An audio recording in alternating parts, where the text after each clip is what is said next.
আসসালামু আলাইকুম। সুপ্রিয় চাকরি প্রত্যাশী ভাই বোনেরা এবং শিক্ষার্থী বন্ধুরা, সবাইকে আমার আন্তরিক শুভেচ্ছা ও মোবারকবাদ। আজ আপনাদের সামনে হাজির হয়েছি একটি গুরুত্বপূর্ণ ক্লাস নিয়ে। আজকের ক্লাসে যে বিষয়টি আমি আলোচনা করব, আশা করি আপনাদের অনেক উপকারে আসবে। তো চলুন কথা না বাড়িয়ে শুরু করা যাক আজকের ক্লাসটি। আমাদের আজকের পাঠ অর্থাৎ আজকের ক্লাসে আমরা কি শিখতে যাচ্ছি সেটা এখন দেখেন। সুপ্রিয় বন্ধুরা, আপনারা দেখতে পাচ্ছেন একটি চিত্র বা একটি ক্ষেত্র।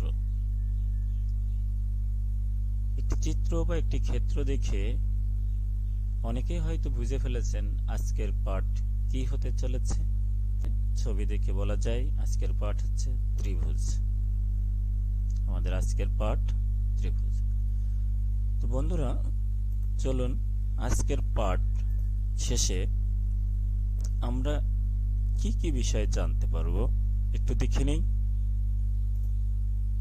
আজকের পাঠ শেষে আমরা জানতে পারবো ত্রিভুজ কাকে বলে এবং ত্রিভুজ কত প্রকার ও কি কি। আমরা চলে যাই প্রথমেই ত্রিভুজ কাকে বলে সেটা একটু জেনে নিই। ত্রিভুজ কাকে বলে? তিনটি বাহু দ্বারা আবদ্ধ চিত্র বা ক্ষেত্রকে ত্রিভুজ বলে।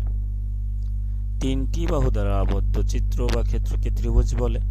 সুপ্রিয় শিক্ষার্থী বন্ধুরা, আপনারা চাইলে খাতা কলম নিয়ে লিখে নিতে পারেন ত্রিভুজ কাকে বলে।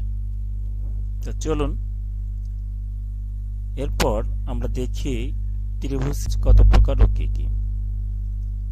ত্রিভুজ কত প্রকার ও কি কি এটা আমাদের জানতে হলে প্রথমেই আমাদের জানতে হবে ত্রিভুজকে প্রধানত কয়টি বিষয়ের উপর ভিত্তি করে ভাগ করা যায়। তো বন্ধুরা, ত্রিভুজকে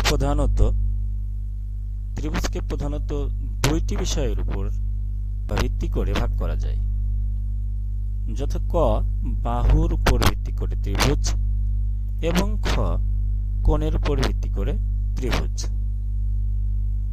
তো চলুন আমরা বাহুর উপর ভিত্তি করে ত্রিভুজ কে কয় ভাগে ভাগ করা যায় সেটা জেনে নিই। বাহুর উপর ভাগ করে ত্রিভুজকে তিনটি ভাগে ভাগ করা যায়, যেমন 1 সমবাহু ত্রিভুজ, 2 সমদ্বিবাহু ত্রিভুজ এবং 3 বিষমবাহু ত্রিভুজ। সুপ্রিয় শিক্ষার্থী বন্ধুরা, আপনারা এটিকেও একটি নোট ডাউন করে নিতে পারেন যে ত্রিভুজকে বাহুর উপর ভিত্তি করে তিনটি ভাগে ভাগ করা যায়। 1 সমবাহু ত্রিভুজ, 2 সমদ্বিবাহু ত্রিভুজ এবং 3 বিষমবাহু ত্রিভুজ।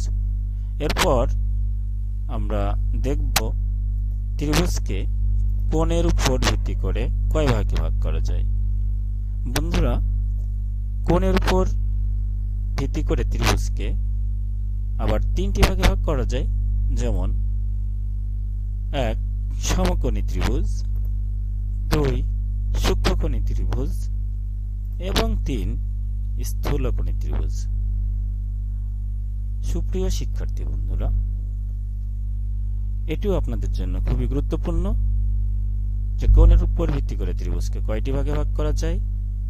আপনারা এটা আপনাদের নোটবুকে নোট ডাউন করে নিতে পারেন যে কোণের উপর ভিত্তি করে ত্রিভুজকে তিনটি ভাগে ভাগ করা যায়, যথা সমকোণী ত্রিভুজ, সূক্ষ্মকোণী ত্রিভুজ এবং স্থূলকোণী ত্রিভুজ।